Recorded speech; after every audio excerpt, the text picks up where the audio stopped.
finally reached the season finale of Andor, episode 12. So far, this has been arguably the best Star Wars series they've done since Mandalorian and select episodes of the Book of Boba Fett. So let's see how they wrap it all up.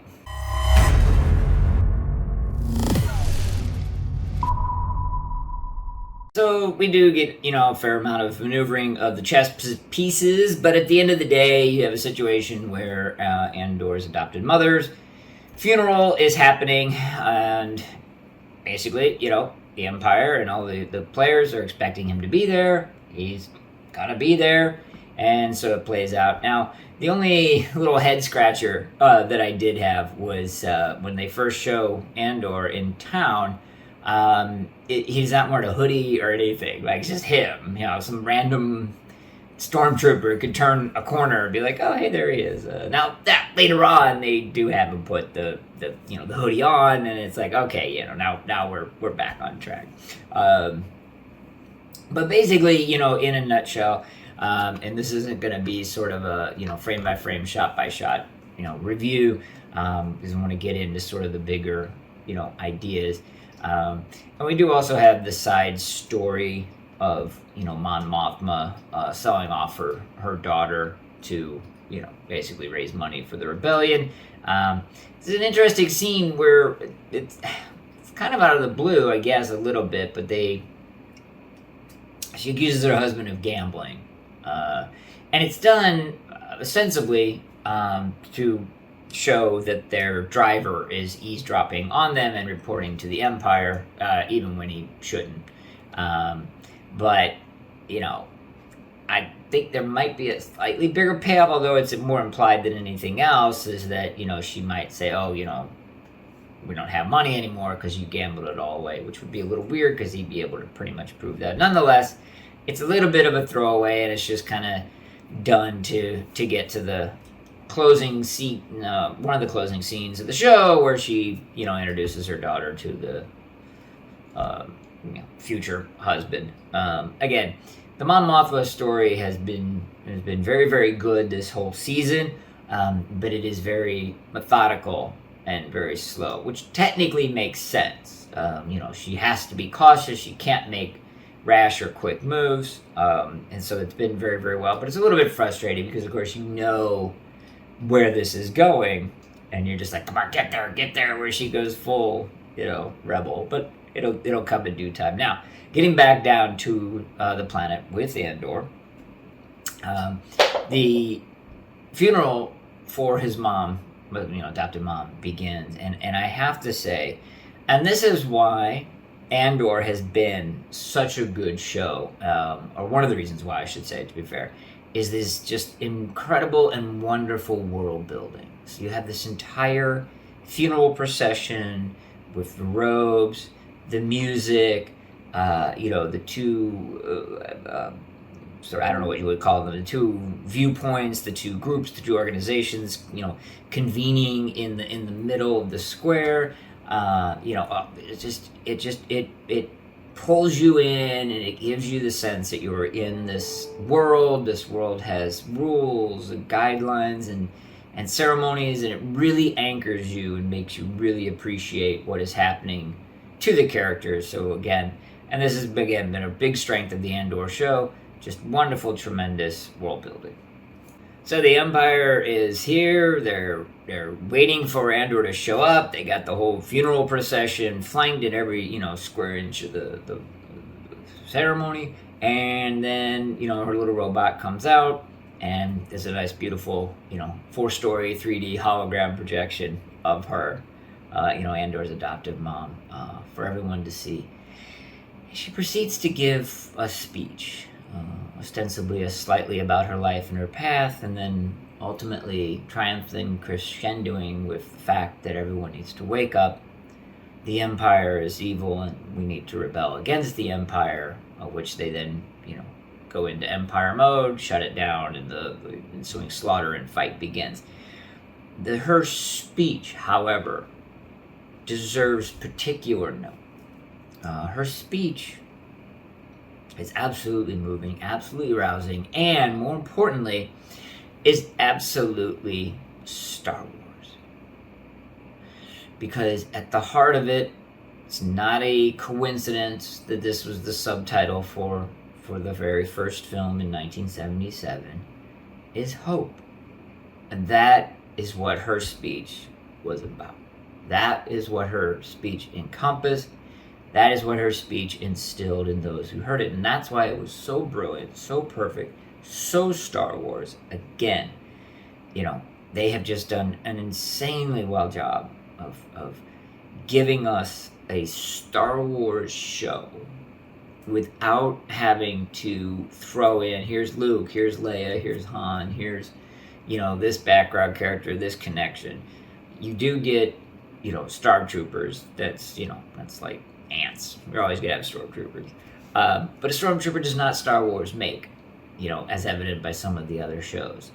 This speech is Star Wars. So, of course, Andor saves his ex-girlfriend, with Nix. There was an interesting path that I thought they were going to go down. They probably should have gone down. It's a little bit dark for Disney. But it would have been really cool. And trust me, they didn't completely shy away from this. So I will give them credit where it is due. But it would have been really cool if, Andor found her and she was so damaged by the torture that she was too far gone, that she had lost herself. And it would have been just a devastating blow to him. Now, don't get me wrong. She was clearly not the woman that we saw at the beginning of the series. Don't get me wrong. They did it, But it would, but she goes with him. He gets her to the ship to safety. She's like, "Oh, Andor will come back for me." She knew who he was, everything else. But if she had just totally broke, man, that would have been, something. And then what follows is an absolutely brilliant setup, to season 2. And we'd always have I always point out that there's a very, very big problem with prequels. There's always a big problem with prequels, especially with character prequels. And that is the fact that your willing suspension of disbelief is pretty much ruined any time that they're in mortal danger. Because they don't die, because they're in the future already, right? We know Andor becomes a very, very crucial part of the rebellion. We don't know how he got there. And for most of the series, he's been like, hey, I'm just in this for the money. I'm not your guy. I don't have the passion or whatever else. And I think that, the combination, in all honesty, of his mother's speech and seeing what they had done to Nix was enough to basically say, I'm done on multiple levels, right? And the multiple levels are and he tells Luthor, you got 2 options: kill me or bring me into the rebellion, because I'm done on multiple levels. I don't want to fight anymore. I don't want to go on anymore. I don't want to be here if this is how life's going to be. I don't want to go back to working, the day job, whatever else. So kill me. If you're not, then I'm letting you know I'm here. I'm converted. I am ready to rock and roll. Again, that's a brilliant. I wasn't even really thinking there was going to be a season 2, in all honesty. I thought maybe that they were just going to wrap this up as a direct segue into, Rogue One. But the fact that Andor was so good as a series has me very, very excited about a season 2. And then we get to the post-credit scenes. And we finally find out what Andor had been building this whole time. And of course it makes absolute sense on so many levels. It's not even funny. But basically, in a nutshell, the camera is, shows the little thing, zooms out, and it's he had been building basically it looked like a connecting bracket for what appears to be solar panels, or at least a layer of what will eventually be the cannon for the Death Star. And when they show you, when they pull out just enough, as the camera zooms out, and you see the Death Star, it is nerdgasm central. I don't care. If you're any kind of a Star Wars fan, you see that anytime that you see Death Star under construction, and you lose it. And so it was absolutely brilliant. it didn't do anything, except answer a nice little question and provide some much needed and very well done fan service. So, kudos all around. So to recap, Andor, absolutely must see for any Star Wars fan, and must see for anybody who just likes very, very good TV, because that's what this was. And there's been a dearth of it in the old Disney front as of late, and I do find it actually fascinating, and it should be a real eye opener to Disney. It won't be, but it should be. That when Andor dropped its first 3 episodes back to back, a couple weeks, a month later, the numbers started to come out, and they said it was very poorly received. It was a very low watched show. I think, don't quote me on this, it might have been the lowest show that they'd had. Lower than Obi-Wan, da-da-da-da. As of maybe like a couple weeks ago, I was looking, and they were saying that the new drop Andor episodes, so like episode 11 from last week, were some of the most watched streaming things on Disney Plus. And that, they can throw a bunch of stuff at it for timing, other shows, blah, blah, blah. But no, at the end of the day, that's the strength of the show from the word of the mouth. Word of the mouth? Word of mouth. Basically, the people who did watch it were like, no, all you naysayers. No, all you people who have tuned out Disney or tuned out Star Wars.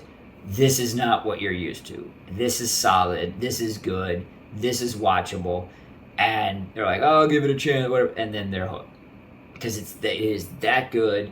It's that solid. It doesn't do any of this, Disney, PC, BC, BS.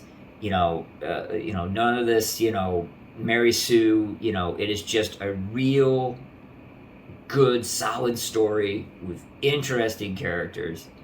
And that's all that people want. They're not getting it a lot, but that's all that people want. So, hand clap and kudos to Andor. Wonderful season finale. Can't wait for season 2. And if you haven't yet, definitely check out Andor. Start to finish.